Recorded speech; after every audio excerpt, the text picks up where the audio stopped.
Good morning and welcome to the ASHTEAD Technology Holdings PLC investor presentation. Throughout this recorded presentation, investors will be in listen-only mode. Questions are encouraged and can be submitted at any time by the Q&A tab situated in the right corner of your screen. Just simply type in your questions and press send. The company may not be in a position to answer every question it receives during the meeting itself. However, the company will review all questions submitted today and publish responses where it is appropriate to do so. Before we begin, I'd like to submit the following poll. And I'd now like to hand you over to Alan Pirrie, CEO. Good morning to you, sir. Great. Thanks so much, everyone, for joining the call this morning. I'm joined with Ingrid Stewart, our CFO, and together we'll run you through the results presentation for 2022 and hopefully answer any questions that you've got.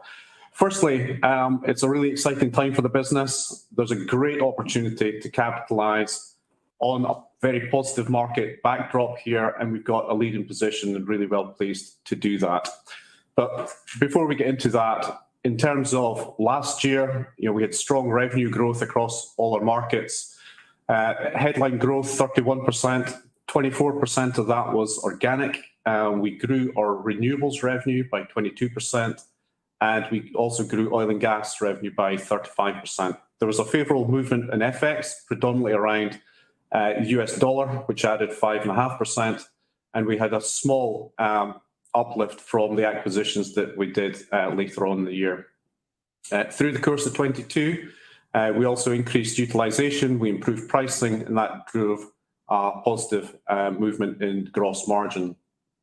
We're really well positioned to capitalise on the market opportunity that is in front of us. We invested 13.1 million in the equipment fleet last year, both to increase the breadth and depth of the fleet. We increased our headcount by 27%. We also completed 2 acquisitions, one in September and the other in December. Both are now fully integrated and both are demonstrating strong synergies and operating really well. And we continue to build out the pipeline that we've been cultivating since 2015.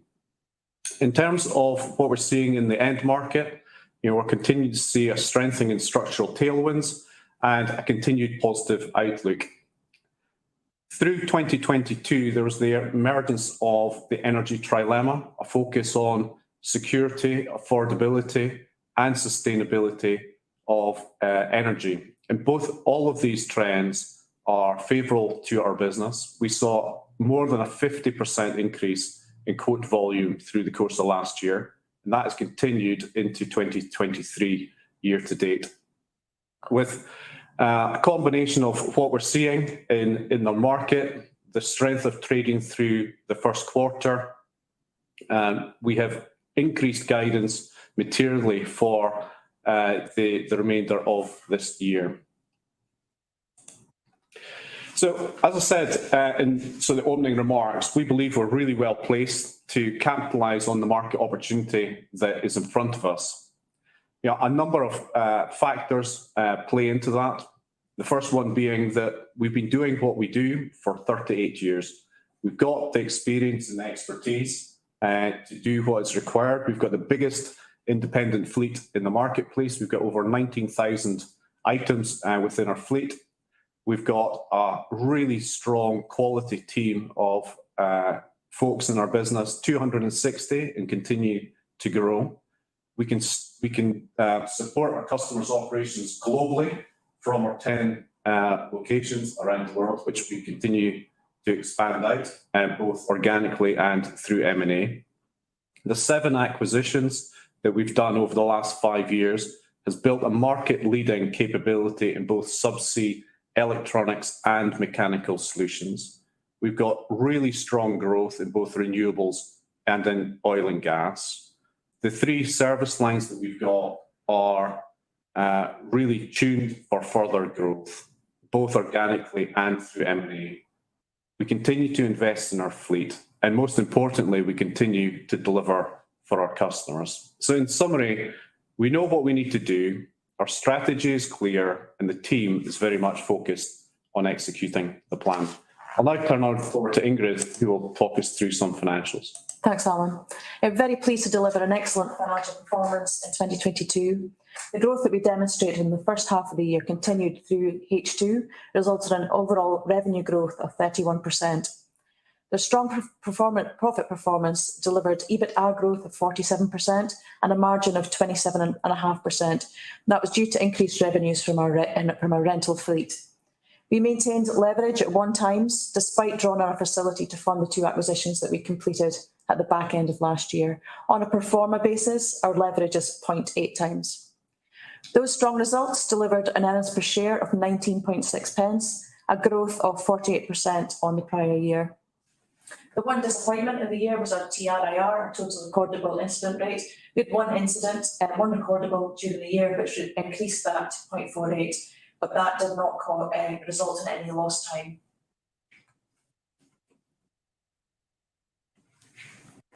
When you look at the 22 figures in the graphs, you can see the revenue and profit growth in the year. The light blue that I've added in there are the pro forma numbers for the acquisitions that we completed later in the year, so that shows the full year performance from those.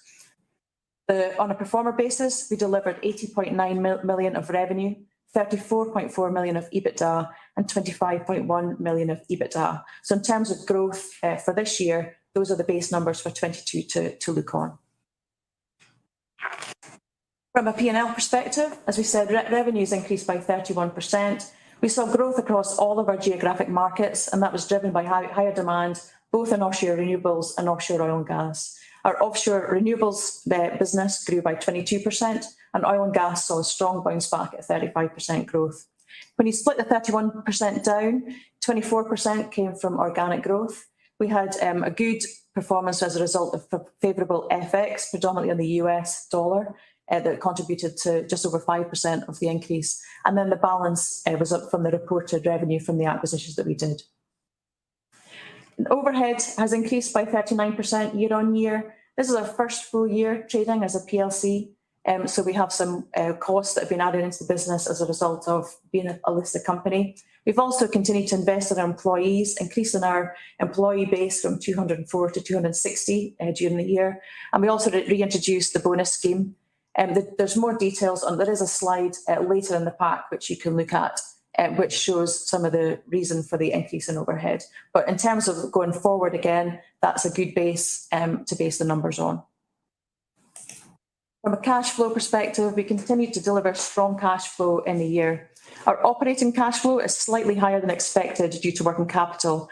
We improved debtor days by circa 7 days during the year, but the main impact on that working capital is just the timing of creditors, particularly in relation to year-end accruals for bonus, timing of CapEx spend. So there was more than because we increased our CapEx spend forecast during the year, we had a lot more CapEx at the back end of the year, which resulted in higher creditors as a result of CapEx spend.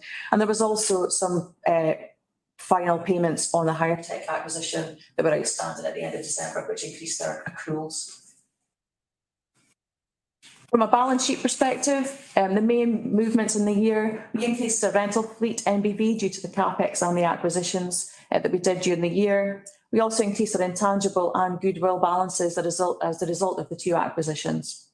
Our increase in trade and other payables, as I said earlier on, but as a result of the accruals increase for bonus, some remaining payments to HireTech and the timing of CapEx. If you look at that on a percentage of revenue basis, you'll see our working capital to revenue percentage reduced to 3%.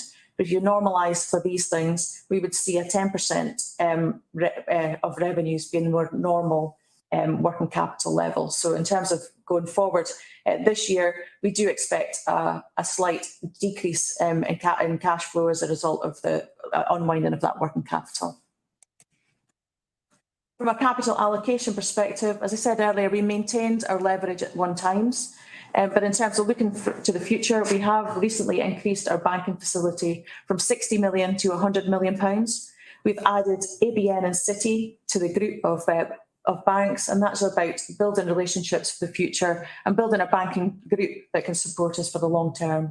And they've come in alongside HSBC and Clydesdale, who previously supported us. That facility now extends out to April 2027 with a 1-year extension. Just in terms of capital allocation, our 3 priorities remain the same. So number 1, organic growth, and we continue to invest in the fleet, as Alan said, £13.1 million of CapEx in our equipment fleet during 2022. We had a budget this year of £15 million of CapEx. We've recently increased that to 20 million, and that is a good indicator of where we see the market heading in the medium term. We also continue on the M&A path, and we see that as a key growth area for our business, and we'll continue to look at bolt-on acquisitions. And then finally, from a shareholder return perspective, we're delighted to recommend our first dividend as a listed business, and have recommended a dividend of 1 pence per share for 2022. We've repeatedly or consistently told the market that we would introduce a small progressive dividend policy, which we've done this year. Great, thanks so much, Ingrid. So if we sort of turn our attention to the market, we've got a very supportive market backdrop here. If we start on the left-hand side of the page, for those who have been following the ASHTEAD technology story since IPO, this graph will be familiar to you. It's looking at the addressable market for our business across offshore wind, decommissioning, and oil and gas. So for the period from 2022 through 2025, 13% CAGR overall. That is an increase from 11% at the time of the IPO. And in particular, I would draw your attention to offshore wind, 26% CAGR over the same time period, and that is an increase from 19% at the time of the IPO. So our end market continues to strengthen. On the right-hand side, this is a 30-year chart that shows free cash generation from upstream oil and gas activities. In 2021, there was $800 billion generated of free cash from oil and gas upstream activities. In 2022, that increased to 1.35 trillion. So there is a wall of cash that has been created in the last 2 years. And you can see from the comments that's been made from the likes of BP and Shell and others in the last couple of weeks as they've announced their Q1 results, there is significant capital discipline being applied, increased share buybacks, increased dividends, repayment of debt. But we believe that some of this cash will flow through to increased expenditure in oil and gas, and also the acceleration of new energy segments, including offshore wind. For ASHTEAD, we play both across oil and gas and in offshore wind. Our equipment is highly fungible. We support broadly the same customers from the same location. So we believe that we're ideally placed to benefit from an uplift in activity.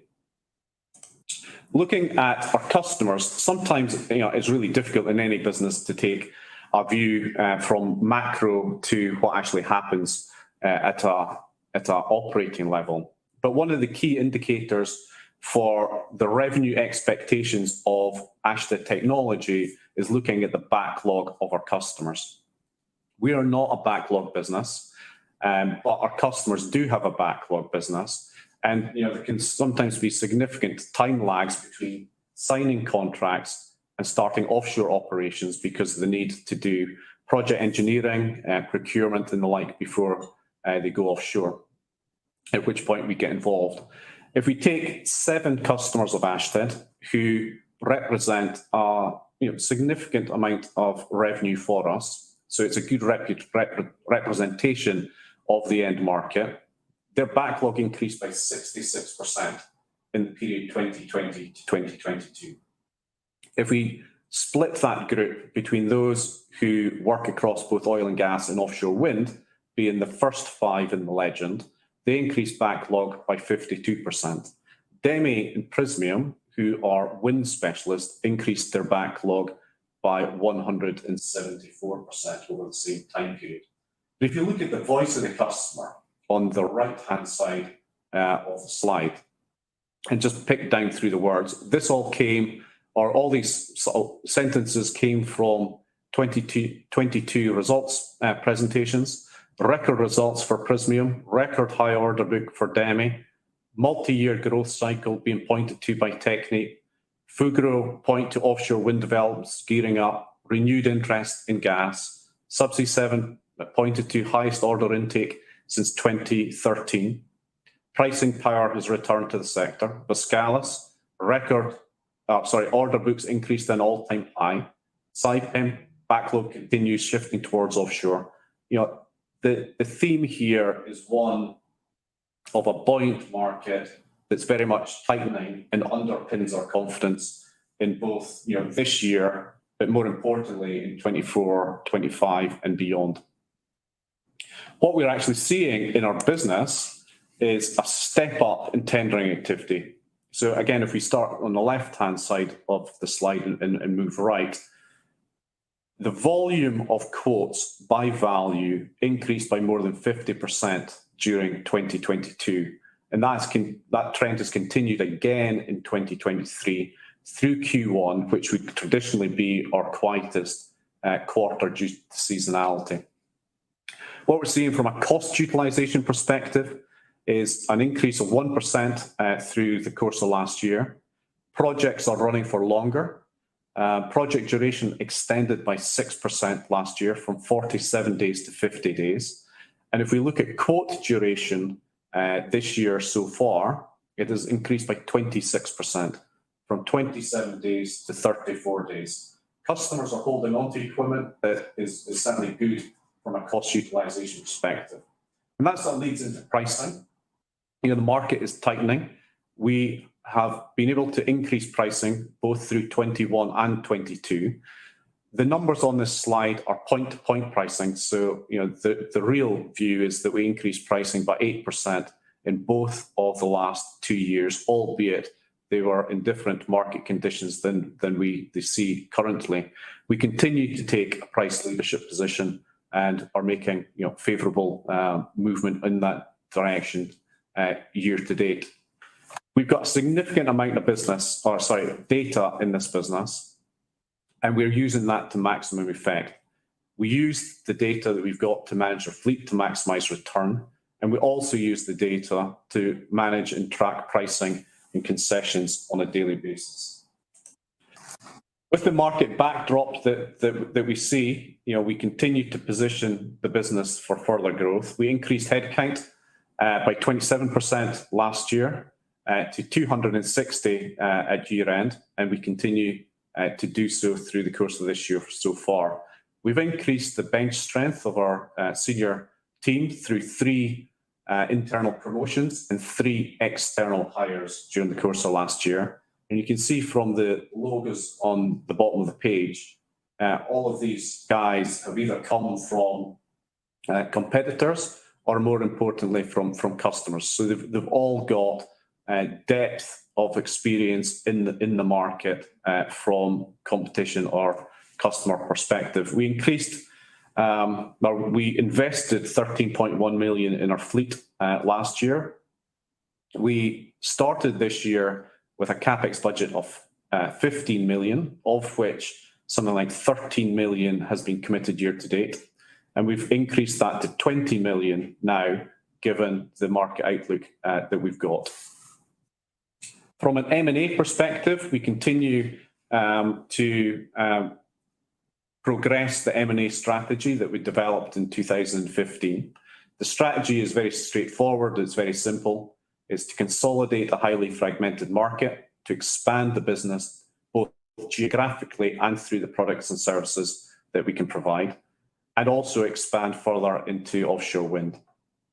What are we looking for? We're looking for, firstly, companies that have got strong cultural alignment with us. And we see that as one of the key issues in integrating the acquisitions that we do. We're looking for market-leading expertise, long-term customer relationships, opportunities to grow our service lines and regional capabilities. And ideally, we also want to target acquisitions that have got revenue synergies.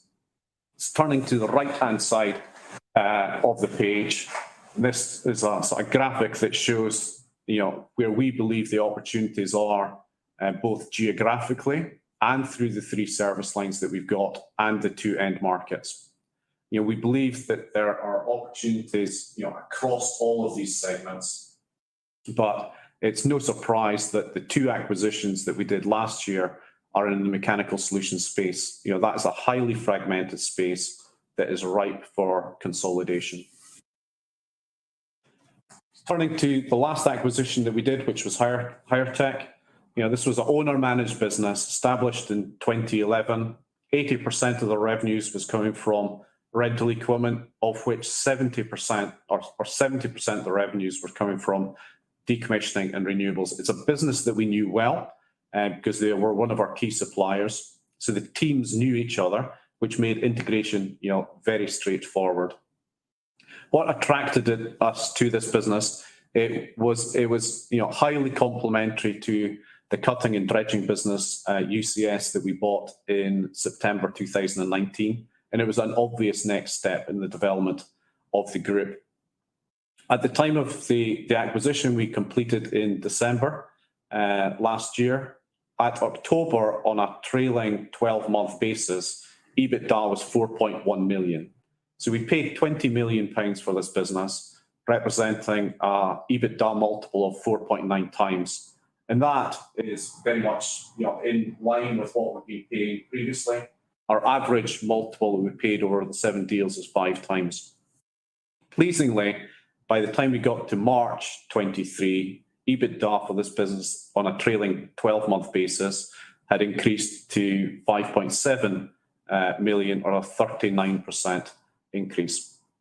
What we've done since acquiring the business in December is fully integrated, realign the sales team, realign the technician team, so there's one voice in the marketplace to drive the synergies across our business, which is consistent with what we've done with all the other acquisitions that we've completed to date. And we're now investing CapEx to further expand the fleet, to internationalise it through the ASHTEAD network. From an ESG perspective, we've continued to spend a lot of time focusing on the S and the G of ESG during the year. But fundamentally, from an environmental perspective, we see this as a strong energy transition play. And we've continued to increase our exposure in the offshore wind market and growing our revenues by 22% this year. We have, as I said earlier, seen a strong bounce back from oil and gas, but we remain focused on our 50% target of revenues from renewables in the medium term.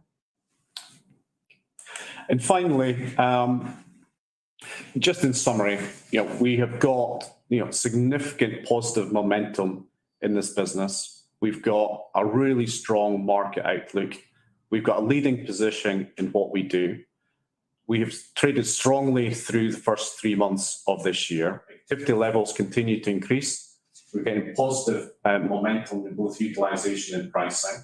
We believe as a business we're really well placed to both support the end markets that we've got and accelerate the transition into renewable energy.